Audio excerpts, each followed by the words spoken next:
Magandang umaga mga ka-happy hour. Narito ang mga balita para sa MBC TV Network News Update 10 AM edition.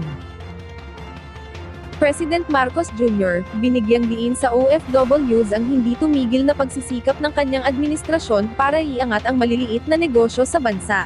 Tiniyak ni Pangulong Ferdinand Bongbong Marcos Jr. na nagpapatuloy ang kanyang administrasyon upang puspusang iporsige ang mga programang naglalayong maiangat ang mga maliliit na negosyante. Ang pahayag ay bahagi ng naging talumpati ng Pangulo sa harap ng Filipino community sa Japan, kung saan ay nagkaroon ng working visit ang punong ehekutibo. Ayon sa Pangulo, nagpapatuloy ang pagpapatupad ng reforma sa ekonomiya ng bansa na kung saan, malaki ang magiging bahagi dito ng mga nasa hanay ng micro, small, at medium enterprises.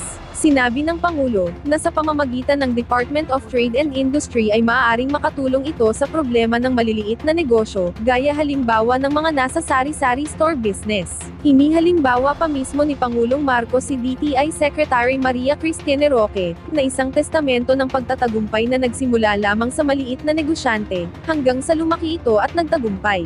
Kaya naman, puspusan ang ating pagtutulak ng mga programang sumusuporta sa maliliit na negosyo. Yan po ang trabaho ng ating DTI na sekretary. Dahil siya po ay nagsimula.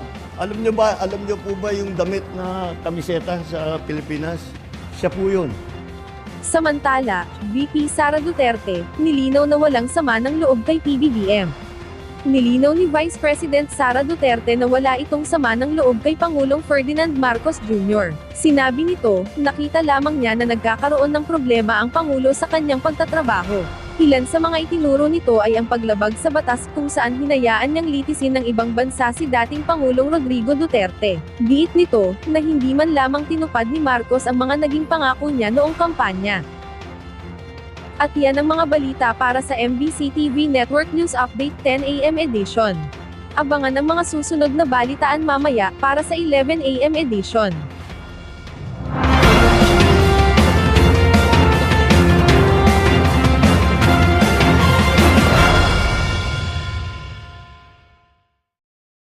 Mga ka-happy hour, kung gusto mong manood ang mga balita sa MBC TV Network News Update, mag-subscribe sa aming YouTube channel, i-like ang aming Facebook page, at i-follow sa aming TikTok account.